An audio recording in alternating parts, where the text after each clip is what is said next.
அன்பான கிறிஸ்துவில் சகோதர சகோதரிகளே, நம் ஆண்டவர் இயேசு கிறிஸ்துவின் இனிய பெயரில் அனைவருக்கும் அன்பான வாழ்த்துக்கள். இன்று நாம் தியானிக்கப் போகும் புனிதர் இந்தியாவின் முதல் பெண்மணி புனிதராக கத்தோலிக்க திருச்சபையால் உயர்த்தப்பட்டவர் ஆவார். அவரது வாழ்க்கை அதிசயங்களின் வரலாறு மட்டும் அல்ல, சிலுவையை அன்போடு ஏற்றுக்கொண்ட ஒரு கிறிஸ்தவ ஆன்மாவின் பயணம். கத்தோலிக்க திருச்சபையின் மறைக்கல்வி நூல் the catechism of the Catholic Church நமக்கு கற்பிக்கும் புனித வாழ்வு, ஜெபம், துன்பத்தின் அர்த்தம், இறைவனின் திருவுளத்திற்கு கீழ்ப்படிதல் ஆகியவற்றை அவர் தனது வாழ்க்கையால் வாழ்ந்து காட்டினார். அவருடைய புனித வாழ்விற்கான அழைப்பை பற்றி பார்க்கலாம். The catechism of the Catholic Church 2013 கூறுகிறது, அனைத்து கிறிஸ்தவர்களும் புனித வாழ்விற்கு அழைக்கப்பட்டவர்கள். புனித அல்போன்சா இந்த அழைப்பை சிறு வயதிலிருந்தே ஏற்றுக்கொண்டார். அதாவது தூய்மையான நம்பிக்கையை கடவுளின் குடும்பத்தின் மீது வைத்திருந்தார். 1910 ஆண்டு ஆகஸ்ட் 19 அன்று கேரள மாநிலத்தின் குடமாலூரில் அன்னக்குட்டி என்ற பெயரில் பிறந்தார். அவர் பிறந்த சில வாரங்களிலேயே தாயை இழந்தார். சிறு வயதிலேயே துன்பம் அவரது வாழ்க்கையின் ஓர் அங்கமாக மாறியது. அதாவது என்ன செய்தால் இந்த சோதனையில் சாத்தானை வென்றவராக மாறுவார் என்று நாம் பார்க்க வேண்டும்.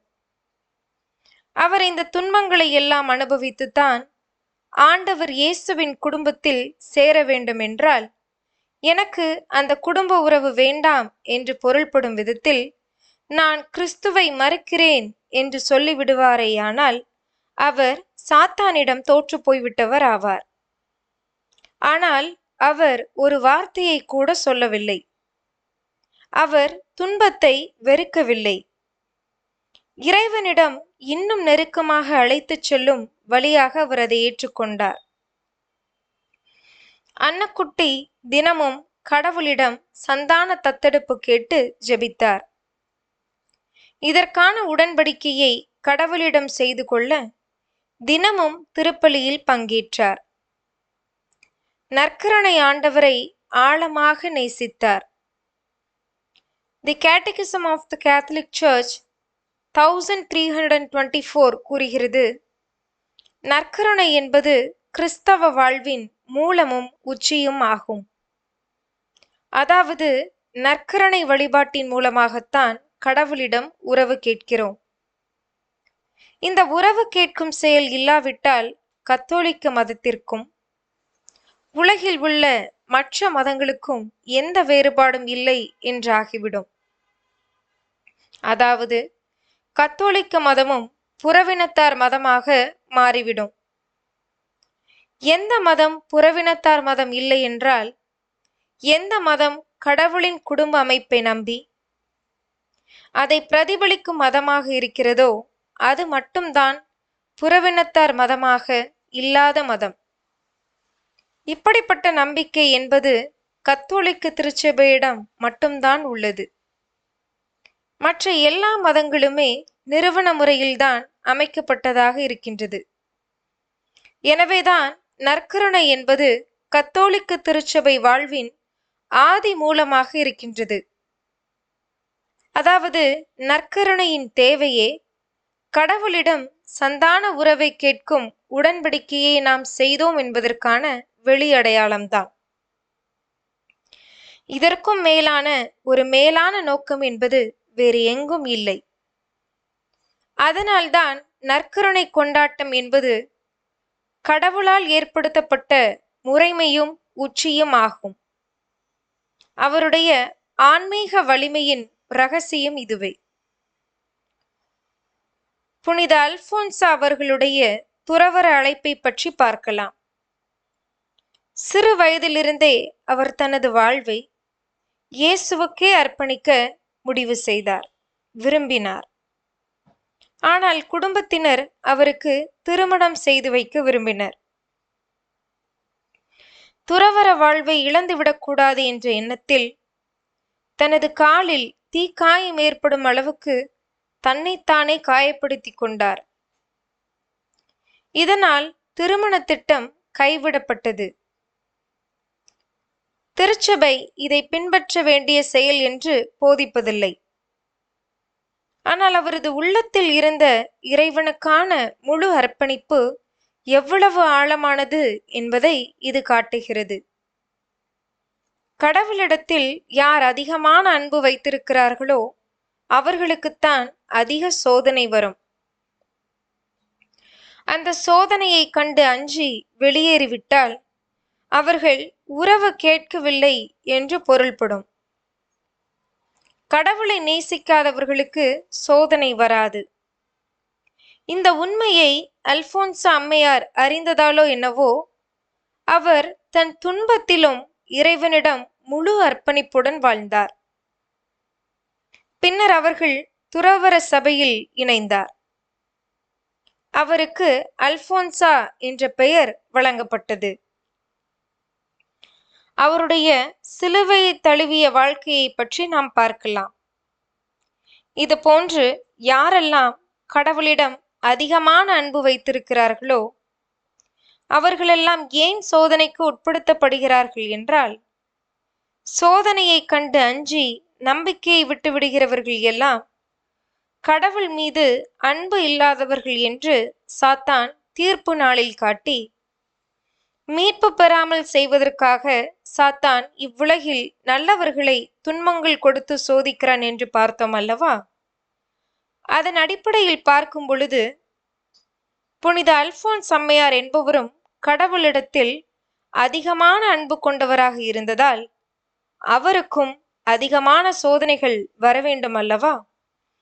அதுபோன்று எப்படியெல்லாம் சாத்தான் புனித அல்போன்ஸ் அம்மையாரை சோதித்து அவர் கடவுளிடத்தில் அதிகமான அன்பு வைத்திருந்தவர் என்று காட்டினான் என்றால், அல்போன்சா அம்மையார் அடிக்கடி நோயால் அவதிப்பட்டார். காய்ச்சல், வயிற்று நோய், நரம்பு பலவீனம், கடுமையான உடல்வலி. ஆனால் அவர் ஒருபோதும் குறை கூறவில்லை.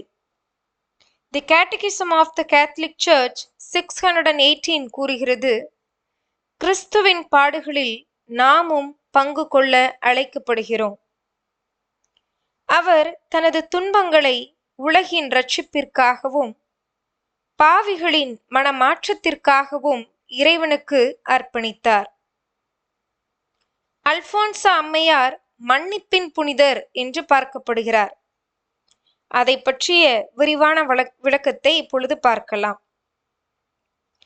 அல்போன்சா அம்மையாரை தவறாக புரிந்து கொண்டவர்களும் இருந்தனர். சிலர் அவரை அவமானப்படுத்தினர். ஆனால் அவர் அனைவரையும் மன்னித்தார். இயேசு சிலுவையில் சொன்னது போல, தந்தையே இவர்களை மன்னியும் என்ற அந்த ஜெபத்தை அவர் வாழ்வில் செயல்படுத்தினார்.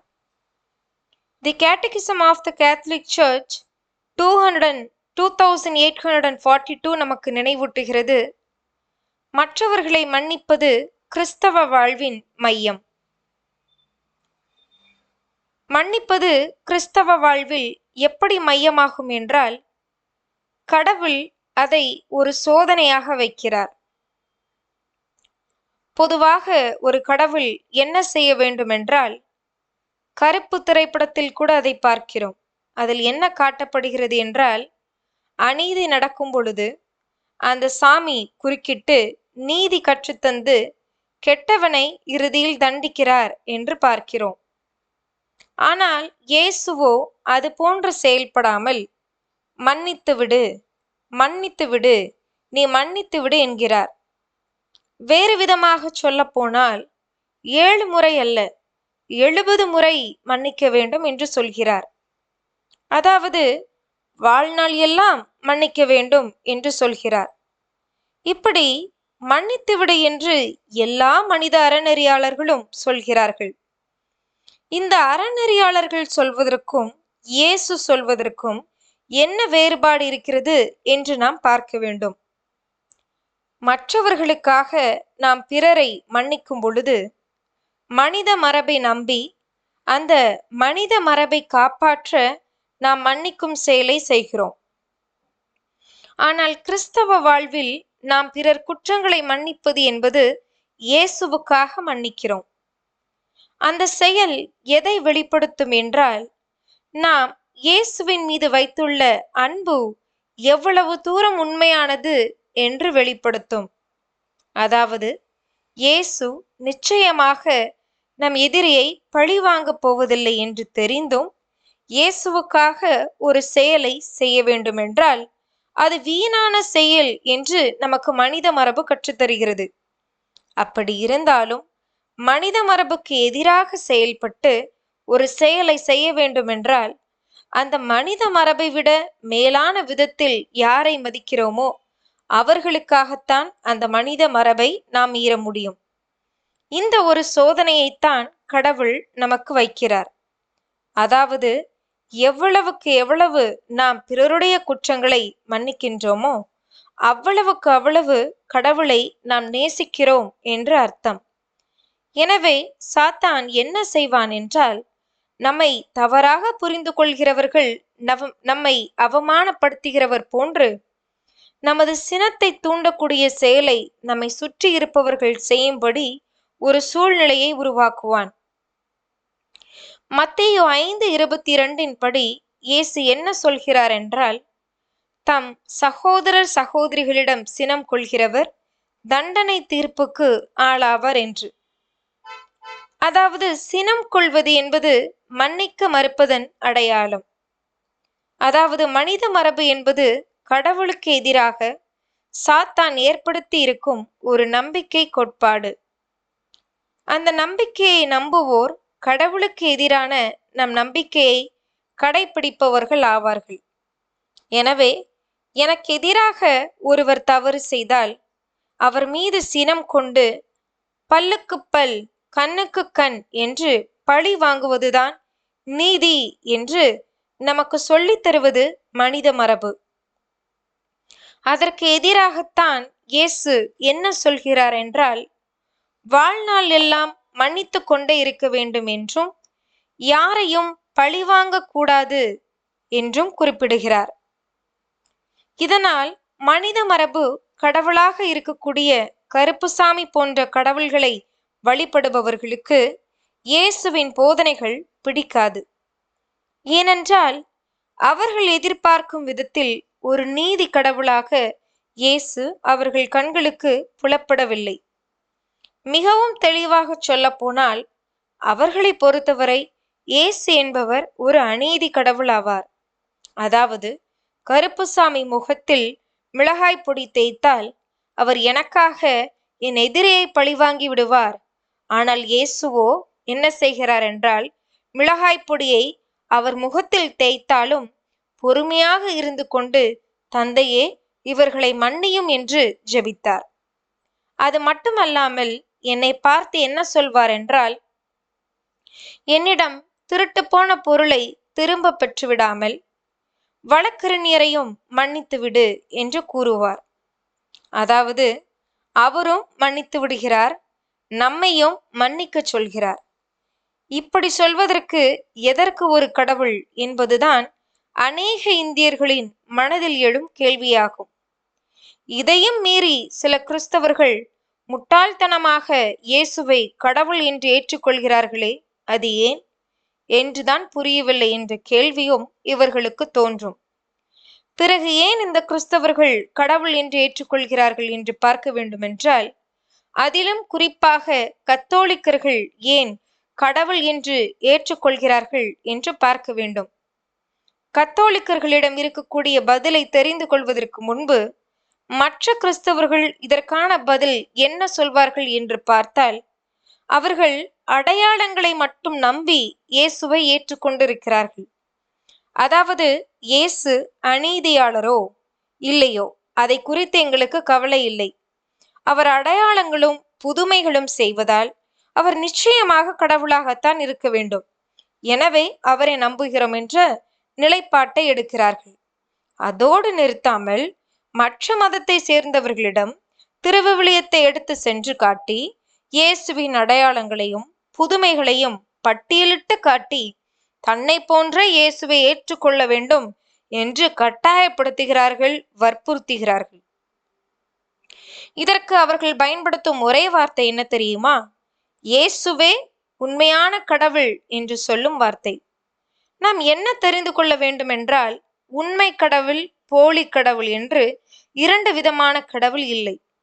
நாம் ஏற்றுக்கொண்டாலும் நாம் ஏற்றுக்கொள்ளாவிட்டாலும் நாம் கடவுள் என்று யாரை சொல்கிறோம் என்றால், ஆன்மாக்களை படைத்த அந்த ஒரு நபரைத்தான் கடவுள் என்று சொல்கிறோம்.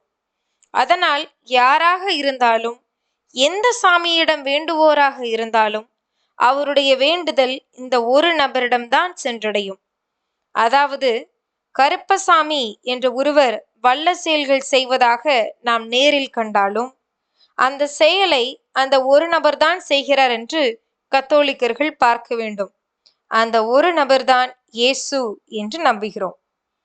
பிறகு ஏன் கத்தோலிக்கர்கள் கருப்புசாமியிடம் வேண்டுவதில்லை? அதாவது கருப்புசாமியிடம் வேண்டினாலும் இயேசுதானே கருப்புசாமியாக செயல்படுகிறார். பிறகு ஏன் கருப்புசாமியிடம் ஜெபிக்க கூடாது? ஏன் கருப்புசாமி முகத்தில் மிளகாய் பூசக்கூடாது? இயேசுதானே செயல்பட போகிறார் என்ற ஒரு கேள்விக்கு நாம் பதில் தெரிந்து கொள்ள வேண்டும். கருப்புசாமியிடமோ மற்ற சாமியிடமோ நாம் ஜெபித்தால் நாம் இந்த மன்னிக்காத நபராக மாறிவிடுகிறோம். இயேசுவின் பெயரிலேயே கூட இரண்டு விதமான நம்பிக்கை உள்ளது. கடவுளின் தாய் என்று மரியாளை ஏற்றுக்கொள்ளும் கிறிஸ்தவ நம்பிக்கை. முட்டை ஓடு போன்றதுதான் மரியாள் என்று சொல்லக்கூடிய கிறிஸ்தவ நம்பிக்கை என்று இரு வகை உள்ளது. இதில் முட்டை ஓடு என்று சொல்லக்கூடிய நம்பிக்கையை சேர்ந்தவர்களும் மன்னிக்க மறுப்பவர்களுடைய நம்பிக்கையாகும். அதாவது இவர்களுடைய கிறிஸ்தவ வழிபாடும் கருப்பசாமியிடம் வேண்டுவது போன்ற வழிபாடுதான். உதாரணத்துக்கு சொல்ல போனால், கிறிஸ்தவ மக்களுக்குள் ஏற்படும் பிரிவினை ஒவ்வொன்றுமே இவர்கள் மன்னிக்க மறுப்பவர்கள் என்பதற்கு ஆதாரமாகும். அவர்களது சினம்தான் அவர்களை பிரிய தூண்டுகிறது. எனவே அவர்கள் மத்தேயு 5:22 படி சினம் கொள்கிறவர்களாக, தண்டனை தீர்ப்புக்கு ஆளாகக்கூடியவர்களாக இருக்கிறார்கள் என்று நாம் புரிந்து கொள்ளலாம். இப்பொழுது நாம் கத்தோலிக்க பிரிவின் நம்பிக்கை குறித்து பார்ப்போம். இதுவரை வளமை நற்செய்தியை நம்பும் கிறிஸ்தவர்கள் அன்னை மரியாளை முட்டை ஓடு என்று கூறுவதை பார்த்தோம். அடுத்து சிலுவை நற்செய்தியை நம்பும் கத்தோலிக்க கிறிஸ்தவர்களை பற்றி பார்ப்போம். மன்னிக்க கூடிய இவர்களது கிறிஸ்தவ வாழ்வுதான், அவர்களுடைய நம்பிக்கையின் வாழ்வுதான் அவர்களுடைய நம்பிக்கையின் மையமாக திகழ்கிறது. அதாவது நாம் மன்னிக்க கூடாதவரை மன்னிக்கும் போது நம் உள்ளத்தில் கவலை ஏற்படும். இதைத்தான் சிலுவை என்று கத்தோலிக்கர்கள் பார்க்க வேண்டும். ஒரு மன கஷ்டத்தை ஒவ்வொரு கத்தோலிக்கரும் மத்தேயு 11:29 கூறப்படும் இயேசு தரும் முகமாக, சிலுவையாக நாம் ஏற்று வாழ வேண்டும். இதனால் தான் மன்னிப்பது என்பது கிறிஸ்தவ வாழ்வின் மையமாக திகழ்கிறது. இதைத்தான் புனித அல்போன்ஸ் அம்மாவும் கடைபிடித்தார்கள். அவர்களை தவறாக புரிந்து கொண்டவர்களையும் அவர்களை அவமானப்படுத்தியவர்களையும் மன்னித்து, தந்தையே இவர்களை மன்னியும் என்று ஜெபித்து, இயேசு சிலுவையில் சொன்னது போல இவர்களும் சொன்னார்கள். அவர்களுடைய ஜெபத்தின் சக்தியை பற்றி பார்ப்போமா? The catechism of the Catholic Church 2559 கூறுகிறது, ஜெபம் என்பது இறைவனின் அருளுக்காக மனித இதயம் திறக்கப்படுவதாகும். புனித அல்போன்சாவின் வாழ்க்கை முழுவதும் ஜெபமாக இருந்தது. கடவுளின் சந்தான உறவு கேட்கும் திருப்பலியை நேசித்தார். நற்கருணையை ஆராதித்தார். கடவுளின் குடும்பம் வளர்க்க உதவும் ஜெபமாலையை பக்தியுடன் ஜெபித்தார். இந்த அழைப்பிற்கு ஏற்ப இறை வார்த்தையை தியானித்தார். அல்போன்சா அன்னை மரியாளை மிகவும் நேசித்தார். The catechism of the Catholic Church 971 கூறுகிறது, அன்னை மரியாளுக்கான பக்தி கிறிஸ்தவ வழிபாட்டின் ஒரு முக்கிய அங்கமாகும். அவர் எப்பொழுதும் அன்னை என்னை இயேசுவிடம் அழைத்துச் செல்வார் என்ற நம்பிக்கையோடு வாழ்ந்தார். அவருடைய இறுதி நாட்களை பற்றி பார்க்கலாம். நீண்ட கால நோய்களுக்கு பிறகு 1946 ஜூலை 28 அன்று தனது 36 வயதில் இறைவனிடம் சேர்ந்தார். இறப்பதற்கு முன்பும் அவர் அமைதியுடனும் நம்பிக்கையுடனும் இருந்தார். அவருடைய வாழ்க்கை கிறிஸ்துவின் சிலுவையோடு ஒன்றிணைந்த வாழ்க்கையாக முடிந்தது. சாத்தான் மத்தேயு 13:18 முதல் 23 வரை கூறியிருக்கிறபடி என்ன செய்வான் என்றால், நம் புரிதலை மறக்கடிக்கச் செய்வான். அதாவது பொதுவாக பார்த்தால் சாத்தான் என்ன செய்வான் என்றால், இறைவார்த்தையை கேட்டு யாரெல்லாம் புரிந்து கொள்ள பார்க்கிறார்களோ அவர்களுடைய புரிதலை மறக்கடிக்கச் செய்வான். இப்படி மறக்கச் செய்ய அவன் ஒவ்வொரு விதமான சோதனைகள் கொடுப்பான். எப்படிப்பட்ட சோதனை என்றால், இடுக்கமான சூழ்நிலை, வேதனை உள்ள சூழ்நிலை போன்றவற்றை கொடுத்து இந்த புரிதலை மறந்து விடுவோமா என்று, அதாவது கடவுளை மறந்து விடுவோமா என்று சோதிப்பான். அப்பொழுதும் ஒருவர் மறக்கவில்லை என்றால் அந்த நபருக்கு உலக கவலை, செல்வ மாயை, வாழ்வில் வரும் இன்பங்கள் போன்றவற்றை காட்டி மீண்டும் மறக்கடிக்க முயற்சி செய்வான். அந்த சூழலில் ஒருவர் மறக்காமல் இருந்தால் அவர் நற்செய்தி அறிவிக்க தகுதியை அடைந்தவராக மாறிவிடுவார். அந்த தகுதியை அடைந்த பின் சாத்தான் என்ன சோதிப்பான் என்றால், அந்த நபரின் உயிரை பறிக்கும் சூழ்நிலையை உருவாக்கி சோதிப்பான். இந்த இடத்தில்தான் ஒரு நற்செய்தி அறிவிப்பாளர் என்ன செய்ய வேண்டும் என்றால், தன் உயிரை போனாலும் பரவாயில்லை, நான் கடவுளின் குடும்ப வளர்ச்சிக்காக பாடுபடுவேன், அதற்கு உறுதுணையாக இருப்பேன் என்ற முடிவை எடுக்க வேண்டும். அப்பொழுதுதான் அவர் கடவுளை உண்மையிலேயே நேசிக்கிறார் என்று பொருள்படும். இந்த தனது முடிவை வெளிப்படுத்தத்தான் அல்போன்சா அம்மையார் அவருடைய துன்பம் நிறைந்த வாழ்க்கையை சிலுவையோடு ஒன்றித்த வாழ்க்கையாக ஏற்றுக்கொண்டார்கள். அவருடைய புனிதர் பட்டம் பற்றிய விளக்கத்தை பார்க்கலாம். அவரது பரிந்துரையால் பல அருளடையாளங்கள் நிகழ்ந்ததாக விசுவாசிகள் சாட்சியம் அளிக்கிறார்கள். திருச்சபை அவற்றை ஆராய்ந்து அங்கீகரித்தது. 2008ஆம் ஆண்டு திருத்தந்தை அல்போன்சா அம்மையாரை புனிதராக அறிவித்தார். அதாவது புனிதராக திருச்சபை ஒருவரை ஏற்றுக்கொண்டால் என்ன பொருள்படும் என்றால், அந்த நபர் தீர்ப்பு நாளுக்கு முன்பாகவே கடவுளால் சந்தான தத்தெடுப்பு முறைப்படி தத்தெடுக்கப்பட்டு விட்டார் என்றும், அதனால் அவர் the catechism of the Catholic Church 460 அதன்படி கடவுள் குடும்பத்தில் சேர்ந்துவிட்ட ஒரு கடவுளாக மாறிவிட்டார் என்றும் பொருள்படும். இந்தியாவின் முதல் பெண்மணி புனிதர் என்ற பெருமையை அவர் பெற்றார். The catechism of the Catholic Church நமக்கு கற்பிக்கும் பாடங்களை பற்றி பார்ப்போமா? புனித அல்போன்சா நமக்கு சொல்லும் செய்தியை பற்றி பார்ப்போமா? துன்பம் வந்தாலும் நம்பிக்கையை இழக்காதீர்கள். நற்கருணை ஆண்டவரை உங்கள் வாழ்வின் மையமாக வைத்துக் கொள்ளுங்கள். ஜெபத்தை ஒருபோதும் கைவிடாதீர்கள். அனைவரையும் மன்னியுங்கள். இறைவனின் திருவுளத்தை மகிழ்ச்சியுடன் ஏற்றுக்கொள்ளுங்கள். நம் வாழ்விற்கான அழைப்பு இன்று நமக்கு உடல் நோய், குடும்ப பிரச்சனை, பொருளாதார சிரமம், மனவேதனை போன்ற பல சிலுவைகள் இருக்கலாம். புனித அல்போன்சா நம்மிடம் கூறுகிறார், சிலுவையிலிருந்து ஓடாதீர்கள், இயேசுவோடு அதை சுமக்குங்கள். அப்பொழுது துன்பம் அருளாக மாறும். நிறைவாக அன்பான இறைமக்களே, புனித அல்போன்சாவின் வாழ்க்கை நமக்கு ஒரு உண்மையை கற்பிக்கிறது.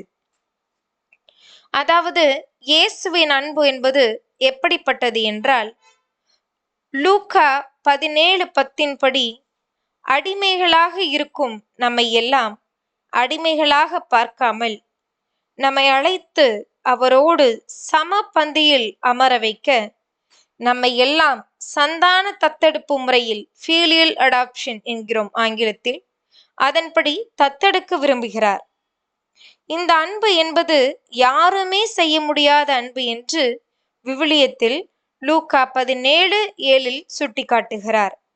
எப்படி என்றால், மனித இனத்தில் யாராவது தன் அடிமையை அழைத்து சமபந்தியில் அமரச் செய்வாரா? ஆனால் நான் அது போன்று செய்கிறவன் என்று கூறுவது எப்படி எழுதப்பட்டிருக்கிறது என்றால், உங்கள் அடிமை உழுதுவிட்டோ மந்தையை மேய்த்துவிட்டோ வயல்வெளியிலிருந்து வரும் பொழுது அவரிடம், நீர் உடனே வந்து உணவருந்த அமரும் என்று உங்களில் எவராவது சொல்வாரா என்று சொல்லி அவருடைய அன்பின் ஆழத்தை நமக்கு எடுத்து காட்டுகிறது திருவிவிலியம். எனவே புனிதம் என்பது பெரிய அதிசயங்களை செய்வது அல்ல. சிறிய செயல்களையும் இறைவனின் அன்புக்காக முழு மனதுடன் லூக்கா 17:10 செய்வதே புனிதம். நாமும் ஜெபிக்கும் குடும்பங்களாக, திருப்பலியை நேசிக்கும் விசுவாசிகளாக, நற்கருணையை பக்தியுடன் ஏற்றுக்கொள்பவர்களாக, அன்னை மரியாளின் பிள்ளைகளாக, சிலுவையை அன்போடு ஏற்றுக்கொள்ளும் கிறிஸ்தவர்களாக வாழ்வோம். அப்பொழுது நாமும் புனித வாழ்வை நோக்கி முன்னேறுவோம். புனித அல்போன்சா அம்மையாரே, எங்களுக்காக வேண்டிக் கொள்ளும். தந்தை, மகன், தூய ஆவியாரின் பெயராலே ஆமென்.